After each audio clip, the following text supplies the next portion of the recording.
All right. Good evening, everyone. Thank you all for coming. My name is Todd Rouse. I'm your host for the evening, and I'm here with Susan Schultz and Ashley Wilson, and we would like to welcome everyone to HBAP Startups. So let's get started. For those of you who are new to the startups group, we have a few announcements at the beginning of each meeting. We'll do some short networking breakout rooms, and then we'll come back together for our main event. First off is our mission. We are here to help foster and fortify an innovation and entrepreneur community coming out of the Harvard Business Analytics program. And our goal is to provide our members with the tools, knowledge, leadership, and confidence necessary to create and grow their businesses from the ground up. Susan. And as I think you all know, but it's worth a reminder, there's a bunch of different ways to stay in touch with us. So our website, the HBAP website, our YouTube channel with all of the presentations people have done, as long as they've given us permission. There's the newsletter, there's the Slack channel if you're in or have been in HBAP. And as always, bring somebody. This is a very cool and special community. So if you know somebody that you think would love hanging out with us, bring them. It would be fun to have them. And just a reminder that our recordings do get posted publicly on YouTube unless the presenter says otherwise. And we've got Andrea today, which is going to be a really, really cool conversation and presentation of what she's doing. And then next week, we have our own Rashan Umulwara, who is the head of data science department at Chevron Phillips Chemical, which is one of the largest chemical companies in the world. And she ran a datathon around transforming the finance function in this global company. And so she's going to talk about how she designed it, what she learned from it, what were some of the cool ideas from it, and then her lessons learned as well. So that ought to be super fun to hear that. And then in November 20th, we have Swin Wang, who's the CEO, founder, and creative director of the company called The Number Two, which is an award-winning eyewear company. And she started this company because, as she says, she couldn't find glasses, eyewear that would fit her Asian face. So she decided to fix the problem by starting her company. So we're going to hear about her journey as well. And then we've got a couple of cool speakers on board for December. Most likely we're just working on the final details of which days, but more very, very interesting and fun speakers coming up. And code of conduct, we know this. This is a wonderful space for people to come and talk about their ideas, share their ideas, get information from each other. And so just a reminder, all rights are reserved by the presenter, and that when we do feedback, we follow the modified Francis Fry approach, which is just really only do positive feedback and constructive feedback, because that's what works best for helping the presenter. And then no personal recording as always, and because we want to honor the speakers. And then as always, if you've got something you want to talk about, if you've got something you want to bring to us, if you've got something you just want to chat about, just reach out to one of the three of us, Todd or me or Ashley, and we will be happy to help. Awesome. Thank you, Susan. All right, let's do some social breakout rooms. I think I got this set up correctly. I'll see you folks in about 5 or 6 minutes. Come in again. This meeting is being recorded.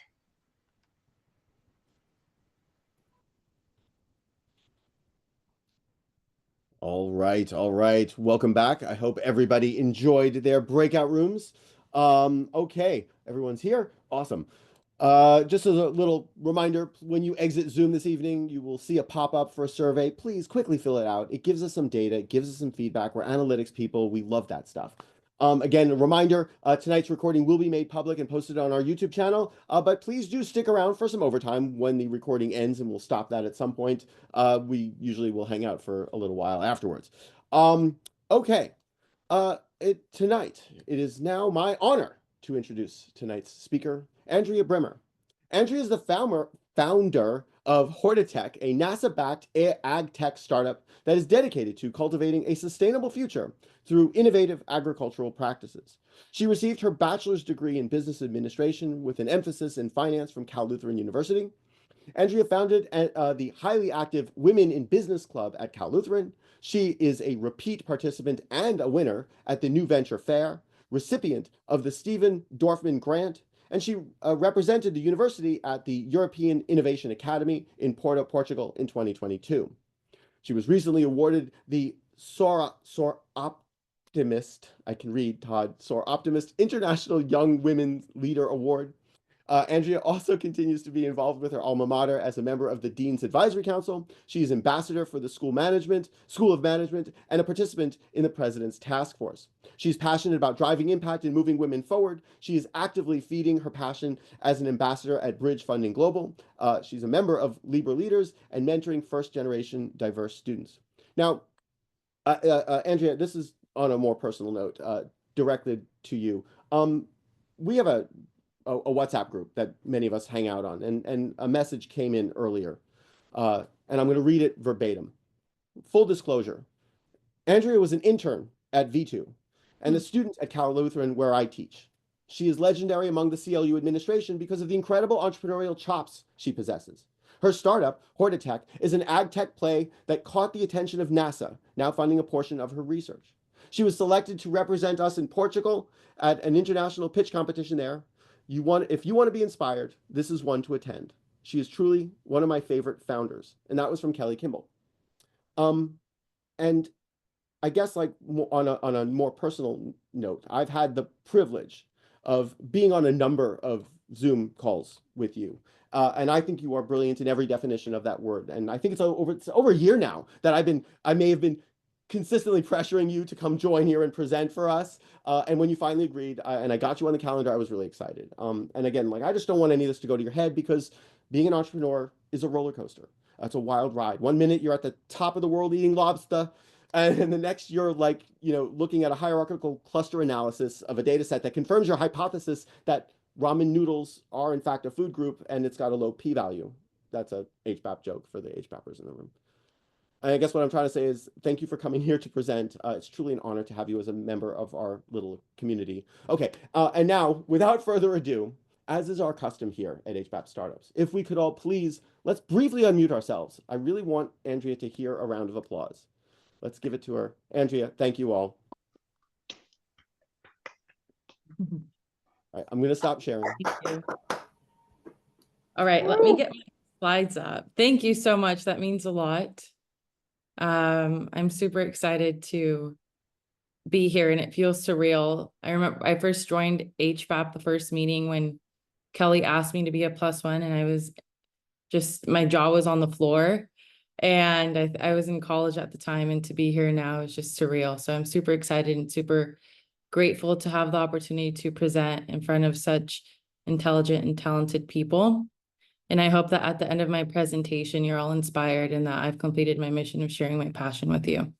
So let me get the slides up.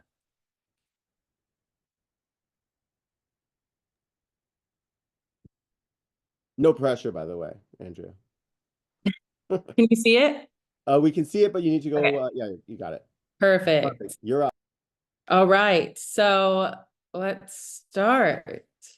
So I decided to put these in, and I'd like to start more of, like, my upbringing and why it is the way that I think the way I do, and how I've been able to achieve certain things, and the kind of entrepreneurial bug that I picked up at a young age. So this photo is of my mom, my sister, and myself. And it was just the three of us until I was about the age of 6. And during this time, my mom is the eldest of 6 siblings, and her family came over from Mexico to build a better life for themselves, and to give their future generation the education that they weren't able to obtain. So my mom, when she came, she decided she was going to do hair to keep us afloat. And being the entrepreneurial Latina that she is, she was doing hair in the garage of my grandparents' house where we lived, the 3 of us. And I started selling hair products in the garage as a little 6-year-old, because I knew that that was going to help keep us afloat. So that's where I think I started blooming as a kid into something that would lead me into going into a business, but I never really knew it. And then on the right is a photo of where my mom ended up growing her business. And now she just paid off her mortgage on a salon. And when I graduated, she put an ad in and she put me in there. And by the way, we have the same name. So that salon is not by me. That's my mother. And then, so ended up growing up, going through middle school, always super studious, always had to have straight A's, had to make my family proud. And 7th grade, they sat me down and they said, are you going to be a doctor or a lawyer? And I go, what? And they go, okay, you need to know, doctor or lawyer. And I go, doctor. So then one of my aunts got sick. So we went to the hospital to visit her and I started vomiting and just passing out and all of the worst things possible. And I go, okay, I can't be a doctor, so I'm going to be a lawyer. So then from that moment on, I decided to do everything I could to prepare myself to be a lawyer and to make my family proud. And so I started reading all the books. My mom started connecting me with her clients that were lawyers, and they would take me to conferences. And I would eagerly go up to the lawyers and ask them, how did you get to where you are? What do I need to do? And they were like, you need to go to college, be a poli-sci major, do this, read these books, do these programs. And I go, okay, I'm going to do all of it. So then I was super passionate about it. And in high school, I ended up getting nominated to go to Stanford Law and Trial, which was a 9-day program at Stanford. And we did an attempted murder mock trial, which is really fun. And there I learned the art of storytelling and research. So did that. And then I go, okay, I'm going to be a lawyer. So then I decided I'm going to go to Cal Lutheran. I wanted to go to the bigger schools. And I hope Cal Lutheran doesn't watch this. I love them. But I wanted to go to the bigger schools. And I'm looking at my emails. And then I get this very attractive email from Cal Lutheran. And they go, oh, if you apply, we'll give you a scholarship. And you don't have to pay to apply and all this stuff. And I go, okay, I'm doing this. So I apply and I go visit the campus with my mom and it just felt right. And they had a cheer team, which I'll get into later. And so I go, okay, I'm going to go to this school. So I go and I go as a political science major. And so when I started too, I really wanted to make sure that I was social and had friends because I think every person going to college, you want to make sure you have some friends set. So I had been a cheerleader for a few years and among other sports that I was doing. So my senior year of high school, I flew out to Los Angeles to try out for the cheer team. And we had quite literally 3 days to memorize a full halftime routine, all the cheers that they do in about 3 dances. And it's the most intimidating thing ever because you go into a huge auditorium, they put a random number on you, you don't know when you're going to be called. They play the random song and you have to know it on the spot. You have to know all the cheers. And so my little incoming freshman self freezes up and I, of course, get cut from the team. And I was so sad. And so then I think the entrepreneurial bug kicked in and I emailed the coach and I said, hey, I was really nervous and I messed up and I froze, but I know the dances. Please let me know what I can do to have a second shot. If not, I completely understand, but I would really appreciate to be able to prove myself because I know that I know the material. So then they go, okay, come to Hell Week. You have to go through Hell Week. And if you make it through and you do a good job, you're on the team. We'll be watching you the whole week. So I go, okay, deal. So I go to Hell Week and I work the hardest that I can. And then the last day of Hell Week, they go, okay, Andrea, you're on the team. So I made the cheer team. And then by junior year of college, I was a captain of the cheer team. And then senior year, I became their outreach captain, which was more of like on the business side. So I helped us secure a partnership with Lululemon and different restaurants in the area. And then I also was doing outreach to different parents in the community and secured additional funding for the team. So that was really fun. So that's that picture. And then one of the major things that is probably one of the proudest things I'm ever like proud of in my life, probably that I've done so much impact with is the Women in Business Club. And that's this picture in the top right. So junior year, I decided that I wanted to really leave my impact at Cal Lutheran before I left. And I thought, what better way than to think of my mom and everything that I saw her go through when I was growing up to be able to keep us afloat. So I decided to do the Women in Business Club. And at first we were going to call it Girl Boss. And I go, I don't think we can call this club Girl Boss. I think we should be more professional and call it Women in Business. So we did that. I launched it with my friend. She's in that photo. We pitched it to the student government and got backing by the associate dean of the university.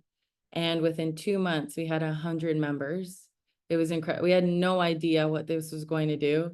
And we were just, I remember just being in shock of the attention that we were getting and the people that we were connecting with. And then Lynette Fine Jewelry in the bottom left was a company, my first business that I started for fun during COVID. So I think I should probably go back. I'm clearly speaking too fast. I'm super excited. But when I was, so growing up as well, with my mom busting her butt, trying to make ends meet and supporting us. When I was in preschool, she had a car where the passenger door wouldn't open. So, and it was a 2-door car. So I would crawl out of the window to get to school. And there's just so much struggle. So I immediately thought, okay, I want to do something. And I think this is me trying to figure it out, but not really knowing exactly what the impact that you can have with a startup. So I'm grateful for Lynette Fine Jewelry, and Lynette's my middle name. So how it started was freshman year of college, exactly on March 26th, we got kicked out. So I go, oh my gosh, I left home and now I have to go back home to a farm in the middle of nowhere where I have nothing to do. So I was quite literally waking up every day around like noon, working out, tanning, reading a book, working out. And so then I go, okay, I need to do something. I don't like this. So I go, okay, I'm going to start a business. Did Lynette Fine Jewelry. I did all of the branding myself on Canva. I did my research, found some wholesalers. I actually found out that one of the wholesalers that I use is doing an IPO in the coming month, I believe. And then I got my friends to be my models. I got some people at school that were photographers to do my pictures for me. It was really fun. And then I funded that with my summer job money from working at a farmer's market. And then once I doubled the investment, I just closed it down and focused on school and women in business. So then I put HBS on there because that's something that I'd like to do next, hopefully. So that's just a little like manifestation thing on there. So then I'd like to go into my why. So among all of these things, just the core roots of it all, I think I have like a fiery passion in me to help people. And when I'm around people and I see like the authenticity and the gratefulness that they have for just a community and people around them that understand them and that are able to support them and move them forward, it makes my heart feel like it's like glowing. So I'm always chasing that wherever I can. And I think too, just being a beacon for my 15 and growing little cousins, the Latina community, the women who would like to be business owners but don't really know, how to. And I think just everyone around me, because I really appreciate everyone that's around me, and anything that I can do to inspire and uplift them is what I'm here for. So then I think the core of it all, where this all started, was with the European Innovation Academy. So summer going into senior year, because of Women in Business and the exposure that myself and my friend Brisa were getting after launching this, we had several opportunities that were coming our way that we wouldn't have heard of before. And one of them was a European Innovation Academy, which was a 3-week program in Portugal, which is essentially a startup boot camp where you have 15 days to create a startup and pitch to investors on the 15th day. And they were flying in people from all over the world to help us build our startups. So I applied and I made like a quick video of my experience with Lynette Fine Jewelry. And then we used testimonials from all of our different members of Women in Business. And some of them did videos, some of them did really nice notes for us. And then we decided even to ask the dean of the business school if he could make a testimonial. And I think his sealed the deal. So we put that in. We got someone to make a collage video for us. We submitted that, and then we thankfully ended up getting accepted. And then I found out I was accepted right as I had started my internship with V2, which is Kelly's company. So I was like, oh my gosh, I'm screwed. I think they're gonna fire me. I just started and I have to ask for 3 weeks off. So I was so nervous. I didn't want to get fired from this incredible internship. So I ended up just going to Dawn, who's a CEO. And I asked him, hey, I have to ask for 3 weeks off. I'm so sorry. I just got into this program and I need to go to Portugal to build a startup company. I'm really sorry. Like, I don't know what to do. I can find some time to work when I'm in Portugal. And then he goes, take the time, take it. And I go, okay. And he goes, but I need you to do one thing. And I go, okay. And he goes, you need to meet Kelly Kimball. And I go, huh? And then he goes, trust me, you need to meet him. And I go, okay. And this is the chairman of the company and I'm a little intern. So I'm like, okay, what is going on? And then he goes, we have a company picnic next week. He'll be there. So just go and we'll see. So then I go to the company picnic. It was at a ranch in Malibu and I bring a friend of mine and we are just walking around and I knew who Kelly was because there was like a swarm of people that were wanting to talk to him. And so I go up just very timidly, just standing there in the back of the crowd. And I'm waiting there patiently for my turn to be able to speak to him. And then Dawn comes and he's like, come on, what are you doing? And I go, I'm waiting. And then he just grabs me and he's like, come on. So we like A-line it straight to Kelly. He introduces me to Kelly. And then Kelly meets my friend, Veronica, who was with me. And he starts asking us just, Kelly, just incredible human. Like, what are you studying? What do you want to do? And like, why are you going to this program? What's your background? I give him everything about women in business, all that I'm doing. And then he goes, okay, we need to meet. We'll meet in my office next week. And I go, okay. So then I'm like super chipper. Okay, what's going on? And he has like the most insane building and office in that building. And I remember my first day walking in, I'm like, whose office is that? That's insane. Of course, it was Kelly's. So then I go into the office building that following week with a binder with a bunch of paper in there, pens, like all buttoned, like a little blazer, like all buttoned up and clean and fresh. And I go in there and then he asked me about the EIA and I go, I honestly don't really know. I'm the first group that they're ever sending and I've just been told to have a business idea. And I'm thinking of going into AgTech because I come from an ag family and I know there's a lot of impact that can be made there. But I don't know much about startups, blah, blah. And then he gives me like a quick 30-minute rundown on startup, TAM, SAM, SOM, the business plan, being able to pivot. And then he asks me about my story and like the whole car thing, selling products in the garage. Like, I think he just like really got me to talk about me and like what drives me. And at the end of that meeting, he goes, I'll tell you one thing. You're not a lawyer, you're a CEO. And I go, oh, what? I just met you. What are you saying? And then he goes, you're not a lawyer, you're a CEO. And I go, okay. So I walk out of there and I'm just like, that stuck with me to this day. So I walk out of there and I'm just thinking about it. I'm like, maybe I am meant to be a CEO. I'm not a lawyer. And I remember he goes, do you really want to be stuck working for people like me for the rest of your life? And I go, and then I go, okay, I think I am a CEO. So then I roll with that. And then I go to this program. And on my flight to Portugal, I picked up a Bloomberg magazine on agriculture. And I read the full thing and I highlighted where the key problems were. So when we landed, The program was quite intense. Once you landed, you had to go straight to the University of Porto, and there was big posters. And if you were going to be a CEO, you had to grab your poster, put on your statement, problem, what you're looking for, and you had to have 5 team members within 2 hours. And you had no idea who was there.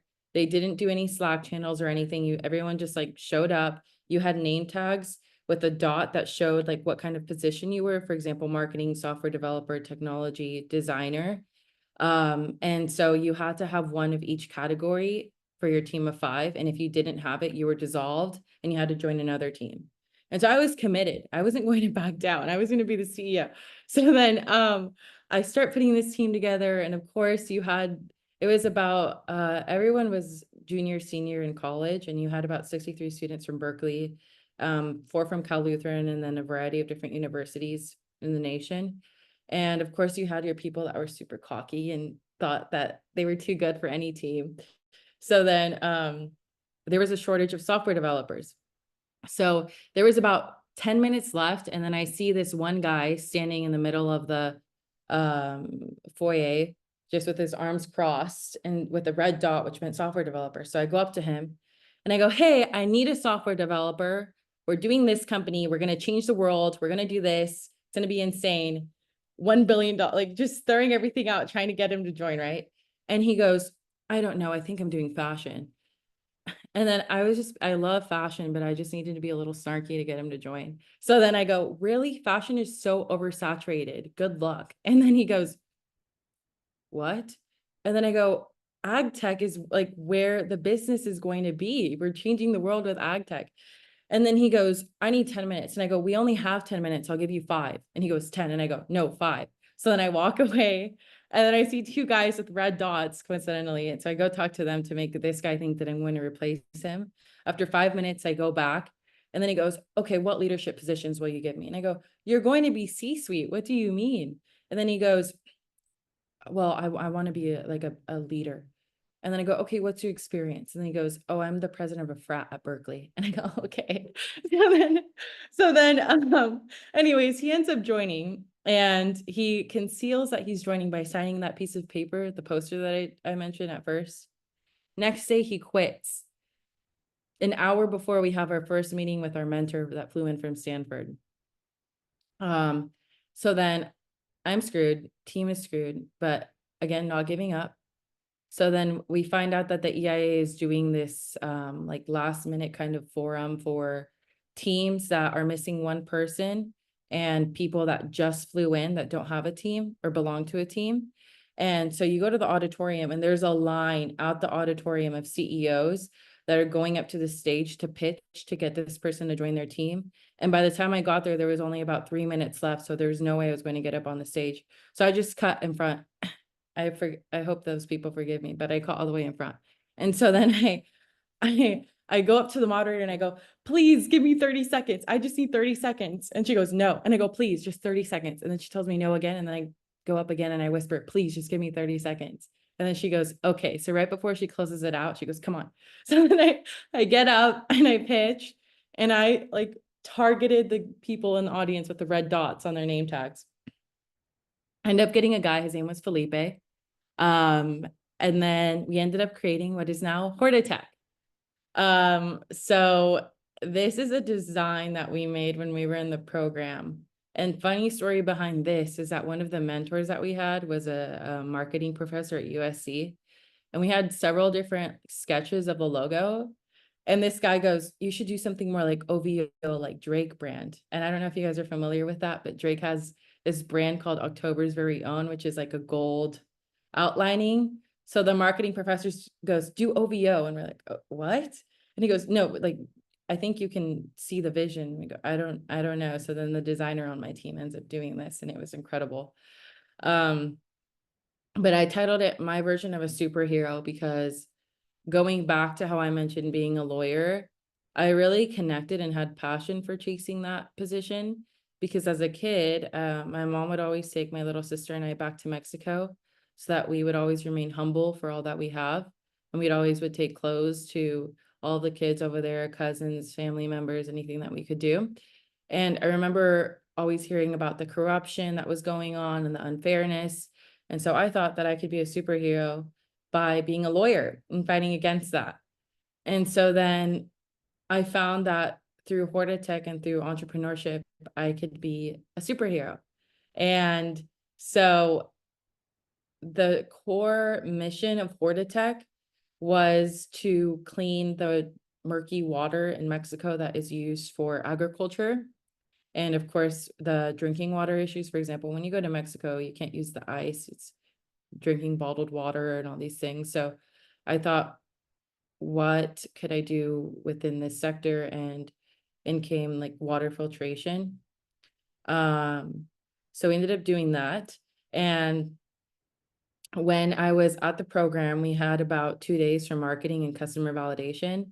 And so one of the things that I did was get in contact on the phone with the Secretary of Ag for Mexico, which is insane. And so Spanish is my first language, but growing up in English schools, it's obviously gotten a little weak throughout the years. So my technical knowledge of different science words wasn't very strong. So I would literally be on the phone and have one hand on my laptop using Google Translate. And thankfully, I went through 18 people to finally get to the Secretary of Ag, which is incredible. And then through there, I ended up connecting with cousins and uncles that I didn't even know I had in Mexico that are in ag. And then through there is more of like customer validation and evolving into where we are now, which I'll get into. But I think that ties into the persistence that we've had. So on the right is a picture of the original team at the EIA. So Felipe, the tall guy, is our saving glory, the software developer that we were able to get last minute. He's such a character. And then we have Teresa and Caroline and Brisa. So the team is completely different now. And I mean, as you assume, I think this program wasn't meant for people that, you know, signed up and immediately thought they were going to be entrepreneurs. So as we kept on going, they decided that they wanted to have something more stable in jobs, which is completely understandable. So we ended up pivoting and finding a new team, which I will show later into the slides. But truly amazing team, such great memories, and we're all still in close contact, and they're doing amazing with their careers. And then on the top left is a picture with Steven Dorfman that was taken after we received a grant from the Steven Dorfman Incubator Grants. So that was, again, through persistence. So after the program ended, I think I was super attached to it after all of the hours that were put in and the impact that I saw that we can make. So I kept on going, and people thought I was crazy because the EIA was only seen as like a project, right, for school or for your resume or whatever it was. And so I kept on going with it. And we ended up getting the NASA licensing agreement my senior year of college. So I came back from the program in August, and then I kept on going with it, and I got in contact and stayed connected with people from the technology transfer program at NASA. And so while I was in school, I would hop on calls with them at 6 a.m. And then get ready in about 30 minutes and go to school. And I was doing that for a few weeks, reiterating my proposals and my applications and all that NASA wanted to decide if they were going to give us this agreement. And then we finally got it, which is surreal. And then again, the grant, I think it was just an incredible moment because we were able to use the different connections that we had and the impact that we'd driven through Cal Lutheran to be able to grow into obtaining the grants. So then here is a video. So when we were at the EIA, again, we had 15 days to create the startup. So the amount of time periods that we had for customer validation, marketing, we had to receive 3 letters of intent to even be able to pitch to investors, which we did receive. We made this video as part of our marketing materials. So with this video, we were able to make it with the help of a connection from Nickelodeon. She's a voice actor for shows like Blue's Clues And I think there was like some rainbow dragon show. I don't really remember. And then through different connections made and friends made at the EIA that were into, like videography and different things. So it also has the Spanish subtitles, again, because of the connections that we were making in Mexico. So here's the video. Let me know if you can hear it.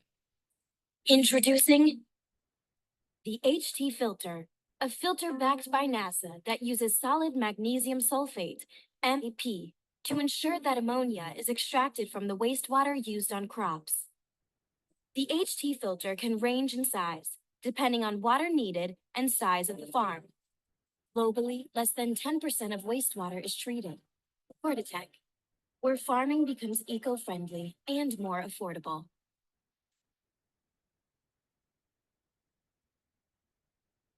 Introducing. Oop, there we go. So that was the video that we made. It was really fun to make. The product looks completely different now, as you can imagine. That was like our first stage of MVP that we needed to move forward in the program. So then I'd like to also highlight again the importance of the customer and where we've continued to move. So when we were first building out the company, we were originally targeting corn farmers, but as we started talking to more farmers and our target audience and seeing where impact could truly be driven and where it was needed, we saw that it was within dairy and pig farmers for manure management, which I never thought I would be in. And so then on the right is an example of like a call log. So these are something that we're using. For example, if we get an introduction to different farmers, we'll go in and have these questions in mind in our goals and get to know them. So this is just like the first page of it, but we'll ask how do they run their farm? Why did they decide? Needs, challenges, ammonia, their processes, how much they're paying. So we're really getting to paint a picture of our customers and their needs. And I guess, it's been really fun and interesting because I think too, I'm not, and my team also being super young, we're not the expected people that you would see in this space. So it's been a really fun challenge to be able to break stereotypes and also, again, inspire people to go into different sectors that they didn't really think, would be imaginable. So then here's my team. So we're a strong team of impact-driven entrepreneurs. So there's Emma Sweeney. Emma Sweeney was a cheer captain with me my senior year. And I hired her because I found out that she got hired on the spot to work at a marketing agency that was owned by a marketing professor at Cal Lutheran. So I immediately go, Emma, you need to come to HortiTech. She goes, okay. So she's an absolutely incredibly talented. And then there's Jack Parrott, who's our finance director. So Jack, I was introduced to by a dear mentor. Jack is actually in London, and he's very passionate about sustainable technology. So he does a bunch of research on this. He's an investment banker. So he's been helping us with different things. He's just an incredible person. And then we just hired Cassie Macias. So she is our chemical engineering intern. She is our second intern out of Cal Lutheran. So obviously I love hiring out of my alma mater. And it's just been incredible. So I've been taking her with me to test at different pilot farms that we have. So I'd like to also go into now the pilot farms that we've started securing and where we're going. So we recently secured a pilot with an equestrian ranch called Elvin Star out in Thousand Oaks. So the way that we got that was taking lunch, considering, again, we built out the customer profile. So we know that these guys aren't eating and they don't have time to eat. So I took Urbane Cafe, which is also owned by a Cal Lutheran alum, to his ranch, and we had lunch, printed out a nice deck showing everything that we're doing. Shared with him like our mission, where we are now, did a walk around the farm, and then ended up securing that opportunity with the equestrian ranch. So Cassie and I have been going on the weekends to test the water. And then recently, thanks to a mentor that's on this call, Mike Rivera, we were able to secure testing with a swine ranch, which is a whole other story. So that one is in Riverdale, which is in the middle of California. So I go up sometimes on weekends to Sacramento to see my family. So I was up there about 2 weekends ago, and then got word that we were going to have the opportunity to go to the swine ranch and test. So thankfully, I brought my ammonia testing kit with me in the trunk of my car on my road trip up to Sacramento. And so I decided, okay, I'm on my way down, I'll just make a stop. So I stop at the swine ranch, and I drive a tiny little car, right? So I don't think I could not get through the fields with that. So then the farmer goes, okay, you can hop in my truck and we'll go to the manure lagoon and you can test the water. And I go, okay. So then park my car, get my kit, hop in the truck.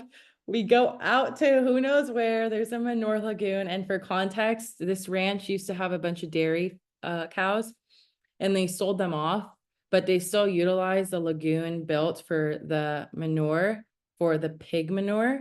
So it's how it works is like in the dairy stalls, or the pigs, they will flush it out to this lagoon. So it's like watery. I don't need to go much into detail about it, but so that's what it was, right? So we go in the truck, we go out to the manure lagoon.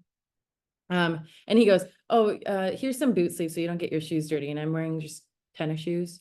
So I put the boot sleeves on and have some gloves and my testing kit. And it smells horrible, but I'm like, we got to do this again, persistence and grit. So then he was super kind to have gotten, so he had like a shovel, but he took like the metal shovel, but he just had a stick basically. And he used duct tape to put a cup on the end of the stick. And we both like went down the hill a bit, and then he reached in with the stick and got a cup of the water and then put it in the back of his truck. And I just went to town and tested the water and thankfully found ammonia. And so then packed my stuff up, super happy, had found some ammonia, and then was asking him more about everything, like, oh, how does your farm work? He grows pistachios, which is perfect. And yeah, and then I had 3 hours left to drive to Los Angeles, smelling amazing, which is awesome.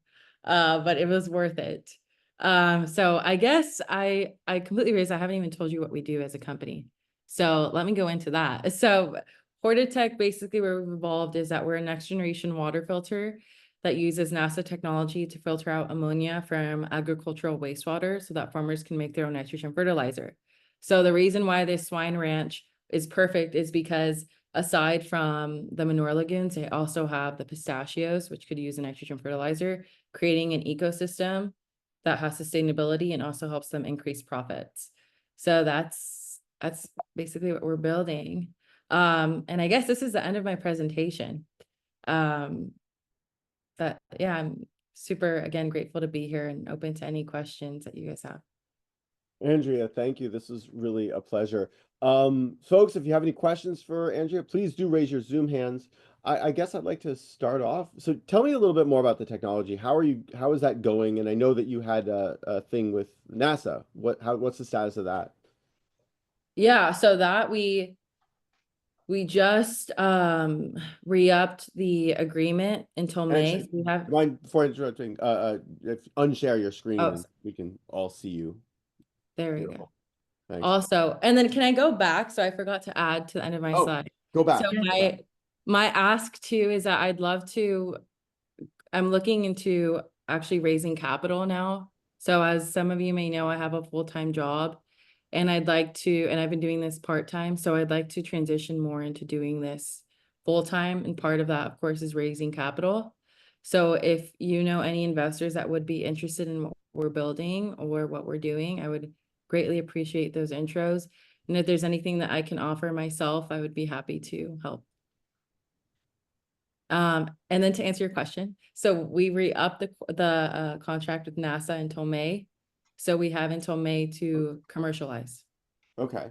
And so what does that entail? And I guess, and also that just I'm really curious about the technology. What is the NASA technology, and what does that look like from an actual implementation? Like what is a farm who's deploying your solution look like? What are the inputs? What are the outputs?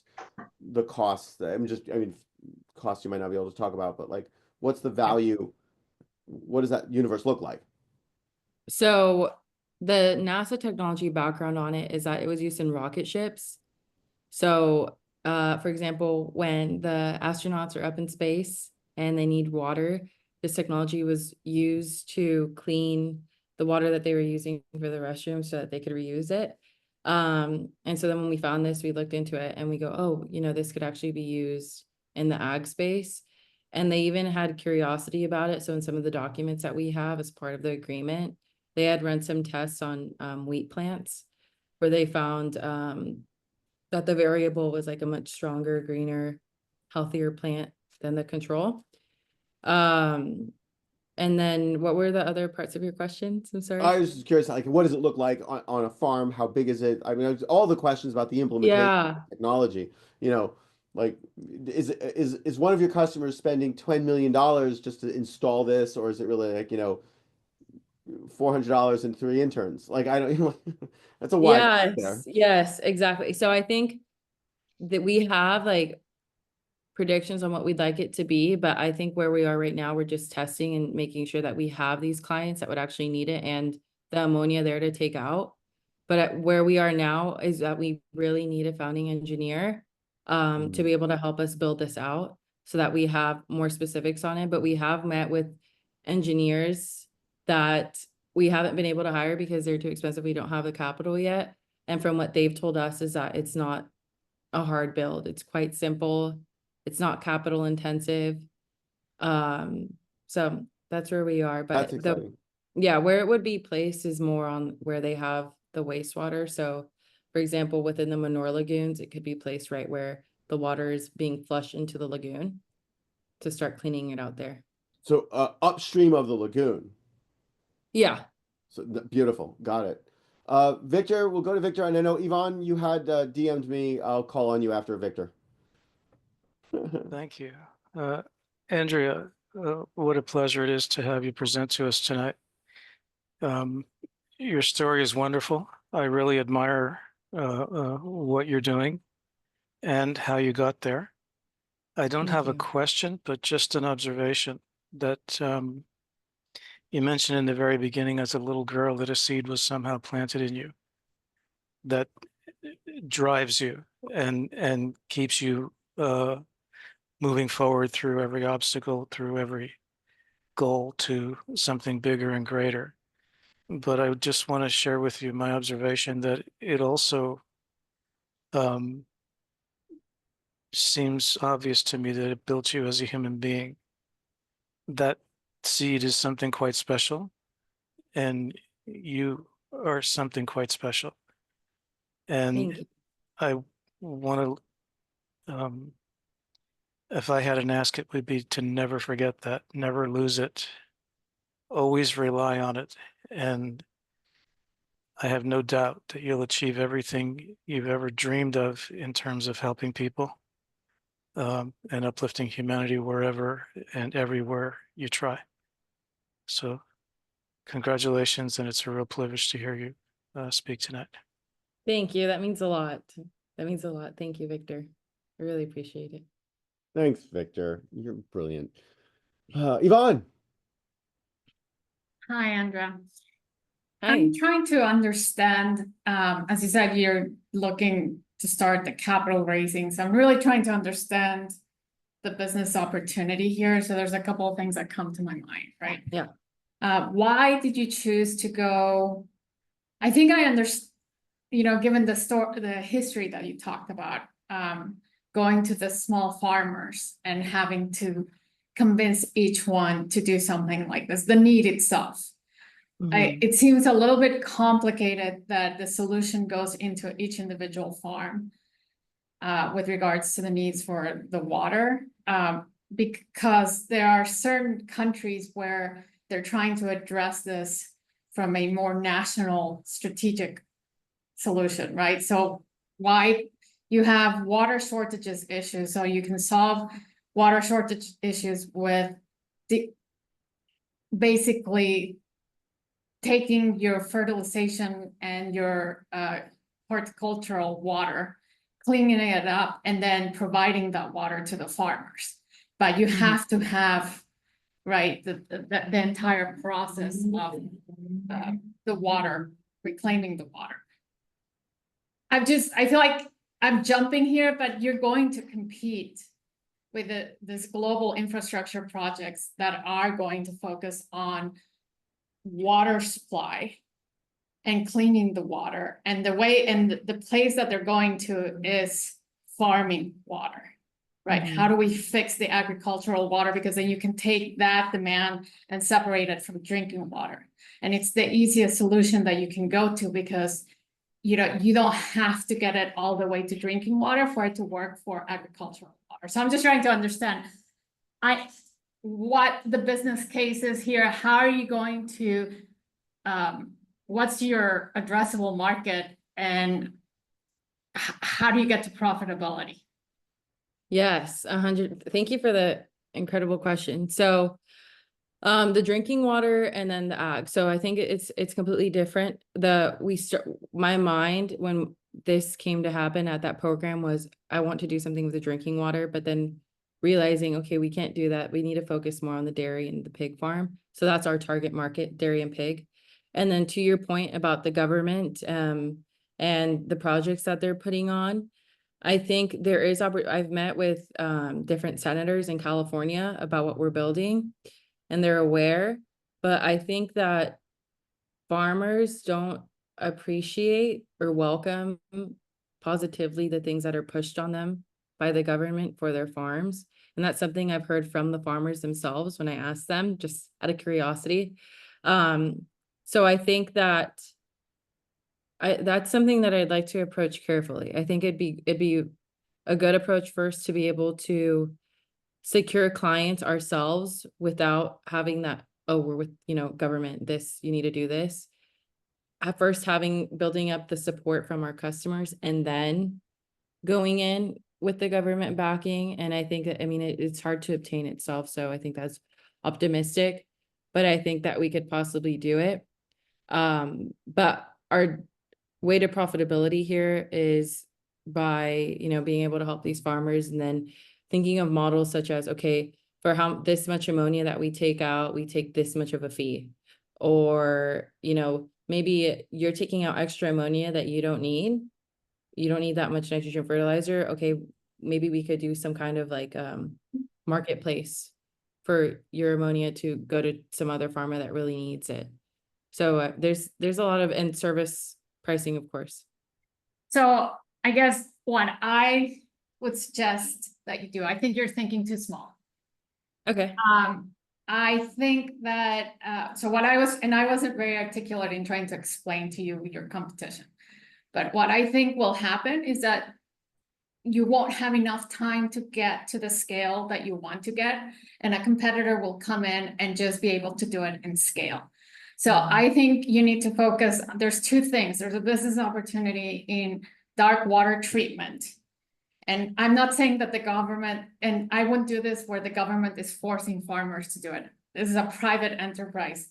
You do the dark water treatment and you do two things. One, you treat the dark water, and then the second part is that you provide farming water. So like you're both treating the dark waters and then you are fixing the supply issue in water. So how are you going to make money is both in the water and then in the treatment of the dark water.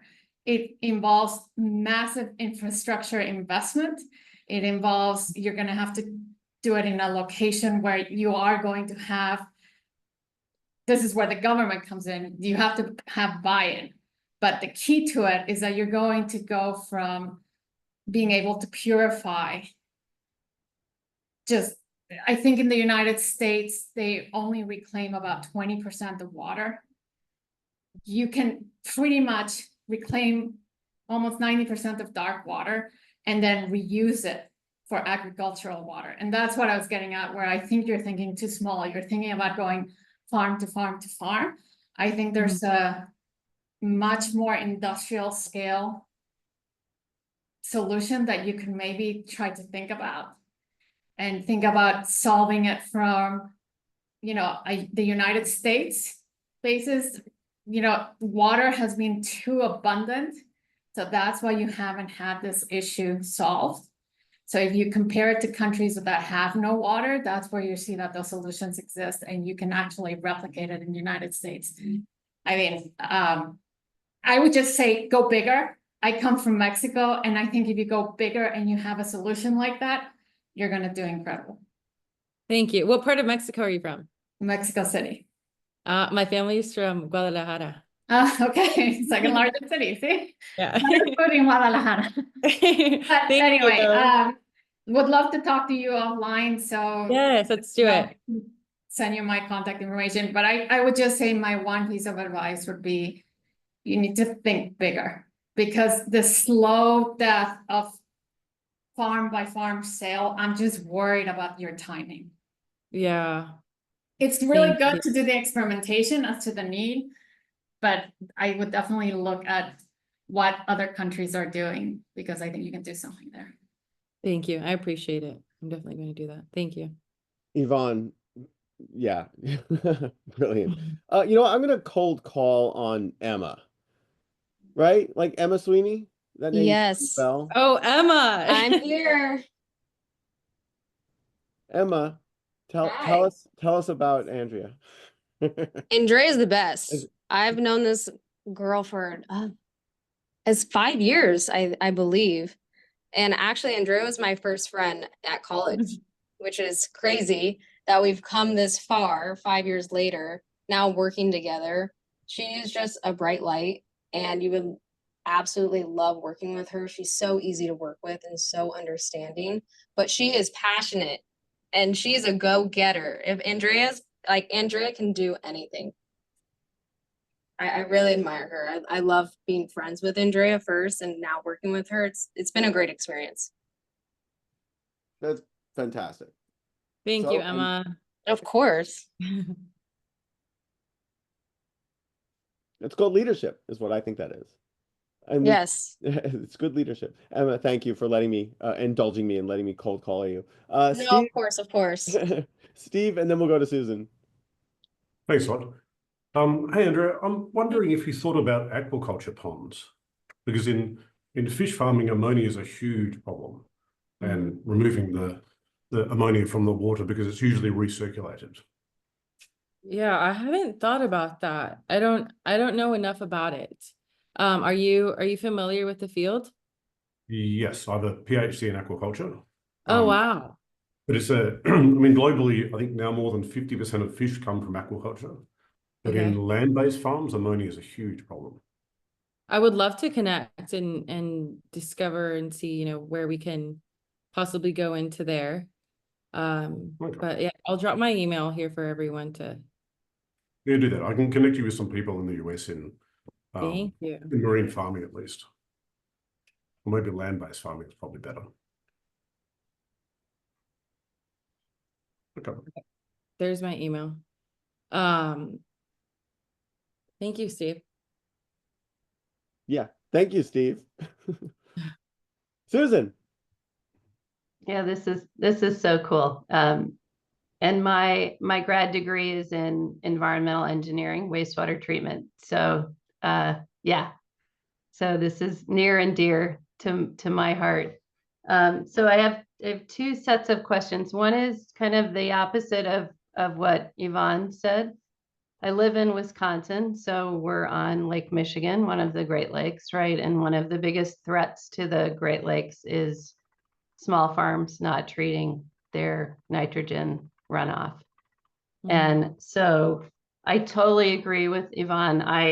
You can see Swap Mills talking about GE. I led the partnership with AECOM, which is a giant engineering and construction company, with GE Water. And that's definitely a path for you. And also think about, there might be a space in the market, but you'd have to figure out how to scale. That's what Yvonne's saying. But there's a space in the market that the GEs of the world and the Suezes of the world are never going to do, because it's too small, right? It's many sites, but they're all small. But there's also a fair number of regulations coming from protecting the large water bodies in North America. So just another thing to kind of think about with that. And then just curious about the manufacturing. You said it was simple, but tell us how you're thinking about that. Where is it going to be? You know, how are you going to scale that to?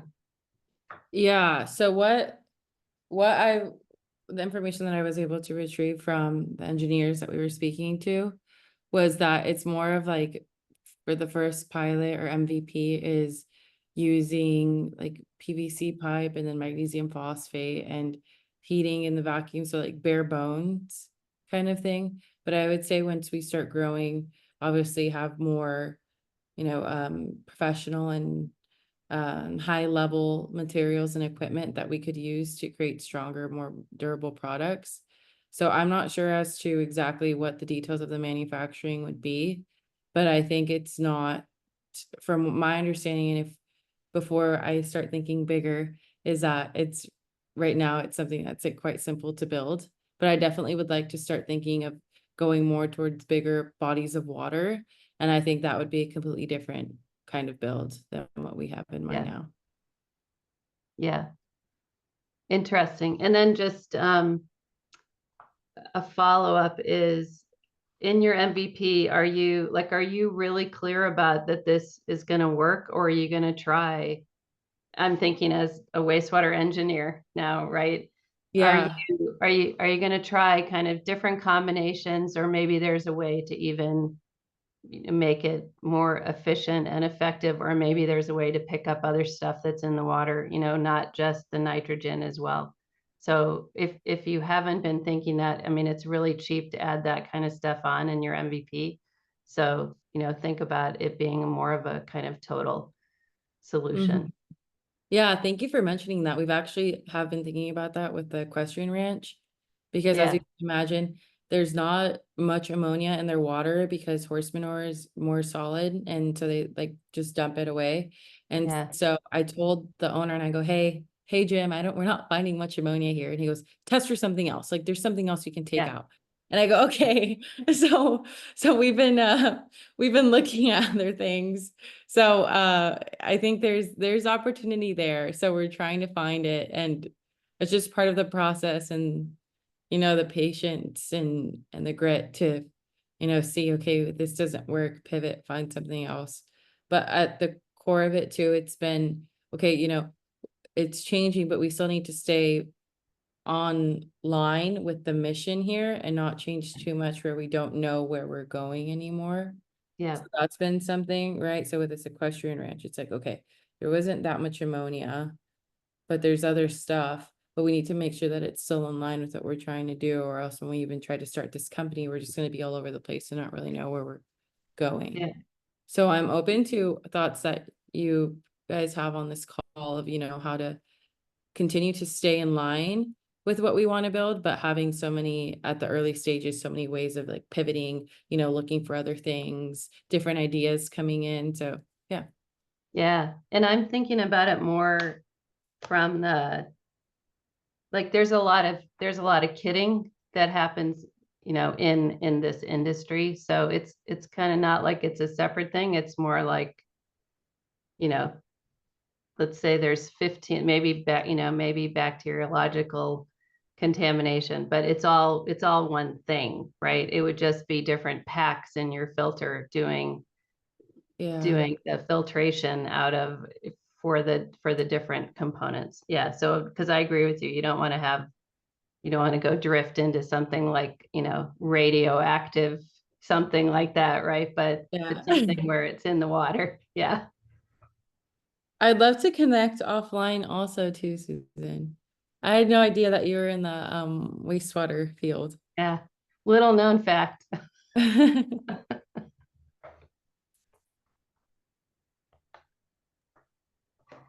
Okay. Anybody have any more questions for Andrea?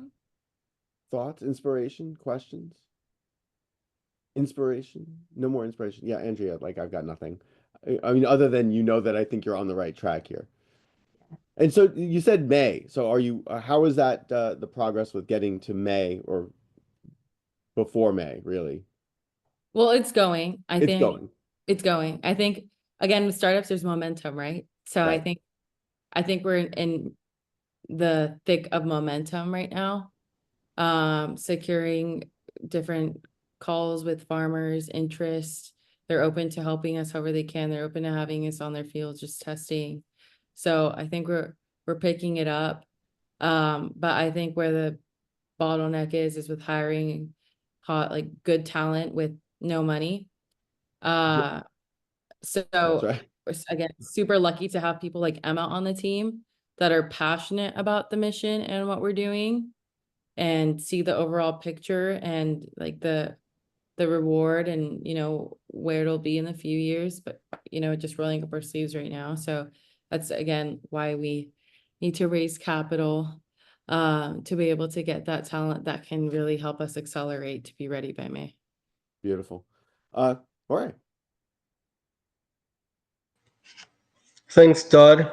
Beautiful story, and Andrea, definitely you did master the skill. You're a master in the skill of storytelling, and it was a very fascinating and inspiring story.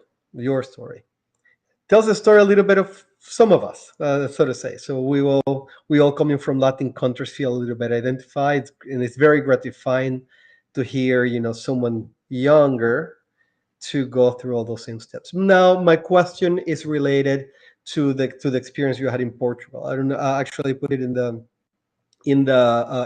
chat. I was very pleased to see that Beta I was the accelerator incubator that was involved with the organization of the event. The founders of Beta I are very, very good friends of mine. We lived together for like 5 years in the same Oh, wow. republic in Portugal. Pedro Rochavier and Manuel Tanger. Maybe you met them both, or maybe you didn't. Pedro sounds familiar. Yeah. No, actually, Pedro is in Cambridge right now. I mean, they're trying to create, or to move that the accelerator there in Cambridge. But anyway, the question is, as an early stage, and I understand that you at that point of your life you were doing a lot of soul searching, right? From being told either a doctor or a lawyer to choosing what is it that you wanted to do, and then to come with the image, with the very image on the mirror saying, no, you're a CEO, right? And that's very interesting, right? And then in this early stage when you're trying to define and you realize about this opportunity to go to this 3-week program in Portugal. So what was, first of all, how do you feel your experience as a newcomer to the startup environment was? Do you know, or can you compare for other experiences for other accelerators or incubators here in the US? And can you tell what difference do you see in terms of startup or entrepreneur? What do you recommend people who are willing to find or willing to follow the same steps that you are doing? Yeah, thank you for the question and for the kind comments. I think that the EIA, I think that was just like a shock for me. It was like being thrown in a pool and not knowing how to swim, but I figured out how to swim barely. And I think I remember my first day after that trying to get the team together and almost being dissolved. I went back to my dorm and I had the worst stomach ache. And I called my dad and I go, my stomach hurts so much from the stress. I don't know what I'm doing. He goes, welcome to business. And I go, okay. Okay. So this is where we're going. But I think what really got me through I'm a big proponent of just like wellness and taking care of myself. And I work out a lot and I tie working out and pushing through like the hardest kinds of workouts to my mentality and like businesses and just life. So for example, if you get like one little arm set or something that's really hard. I'm like, don't give up, don't give up. Like you can keep pushing. And then I think it comes into business, which is it's probably a funny thing, but it's worked for me and how I think to be able to have that, keep going, keep going. But I think experiences outside of Portugal, I don't think I haven't had any experiences like that because that program was super immersive, where that was all you were focused on for 3 weeks. And I think they really made us feel really special because Portugal and Porto specifically is looking to have more startups to strengthen their economy. So we had the mayor, they were hosting us at different palaces for dinners. It was insane. And I think they even had us on the news. So they had news people at expos showing our startups. So I think I don't think it's comparable to anything here. I mean, I love this country, but I think it was just a different kind of thing over there. So here I haven't been able to do any accelerators like that because life here is completely different than it was then when I could just disappear for 3 weeks and fully focus on that. But I think the closest experience I've had to that was through the Steven Dorfman incubator grants. So prior to applying for that, we had to, make sure that we had our deck lined up, all of our research lined up, a presentation lined up. So that was like a quick thing that we had to do, getting all the data right, all the hiring right, what we were going to do. So I think that was similar to it, but I still take some of the things that I learned from there into how I run the startup now, which is like having these sessions where on whiteboards, I'm writing down everything that we need to do. And I use that to motivate my team. Emma can speak to it. We did it at Hub 101, which is like the incubator in Westlake that Cal Lutheran has. So there was one day we were in there for like almost 12 hours and we DoorDash food because we couldn't do anything. So it was just crazy, but it's really, really fun. But something I would say to people that are looking to get into a startup, and I may be biased towards this, but just like find something that is impactful because I feel like you'll be more motivated and passionate about it because there will be like something that you could tie it to of people that you're actually going to affect and a positive change that you're going to make.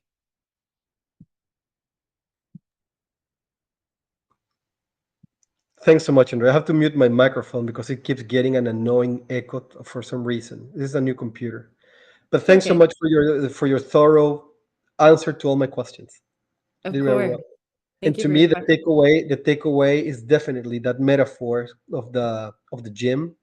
Mm-hmm. That is a perfect metaphor. You said, yeah, maybe it was a little bit simplistic, you were saying, or funny, whatever. But I think it carries a very heavy background of philosophy on what the resilience of an entrepreneur must be, or in a startup must be. So thank you so much. Thank you. And I see Kelly's on the call. Kelly Kimball joined us. Hello, can you start over? Yeah, yes, actually we can.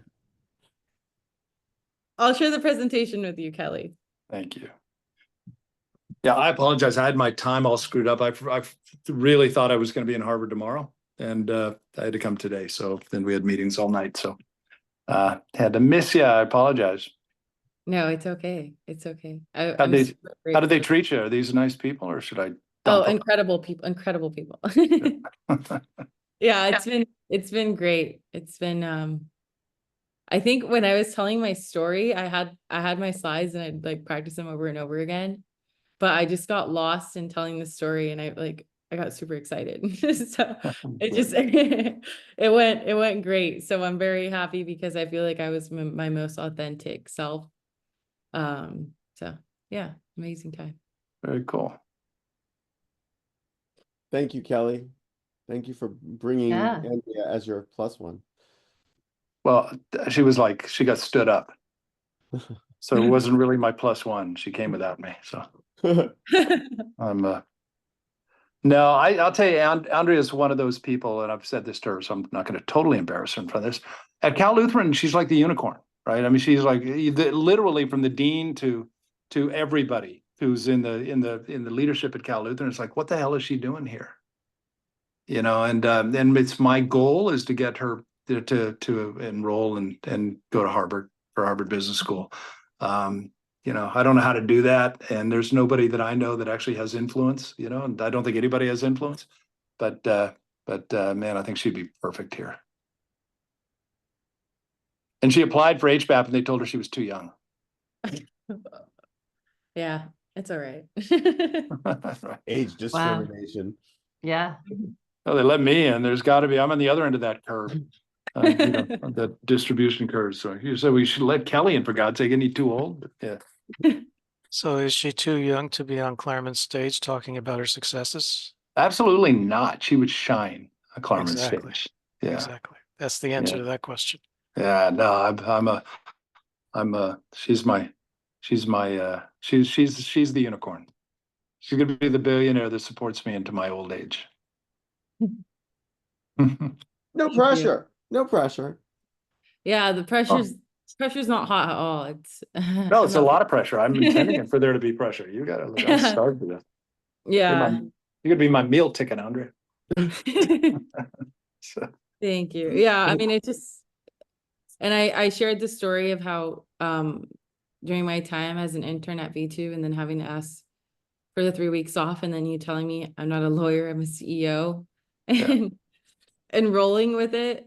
And then also another thing that I didn't tell in the story was the first day that we had to pitch, the day before the program had people from TED there that were training us, and we had scripts and they told us to memorize it.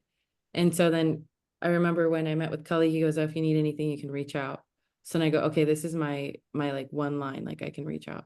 And so then I reached out, and I practiced with him, and I go, what do you think? And he goes, ditch it. And I go, I just memorized this full page in 12-point font of a pitch for tomorrow morning. What do you mean ditch it? And he goes, ditch it, you don't sound authentic. So then I go, what? Then he goes, do it without the script. And then I did it without the script, and it sounded better. So then I did it the next day, and it ended up being a lot better. So that's a core memory with Kelly as well, and learning to ditch a script, which I did today. It's the script. Manian, you got your hand up. We'll go to you, and then I guess we'll end it. Hi, Andrea. Thank you for sharing the journey. It's very inspiring. I'm also passionate about agriculture technology myself.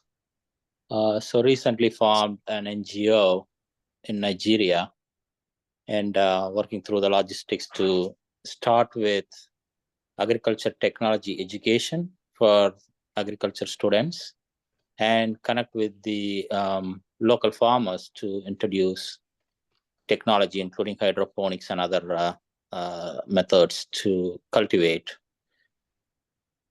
So long story short, it's a 3-year program we are working on, and there are some information still under review and approval with the Board of Trustees.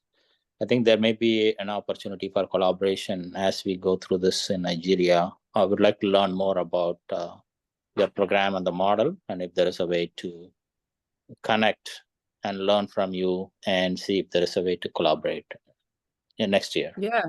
Yes, I would love that. I dropped my email in the chat. If you could email me, would love to connect and see what we could do.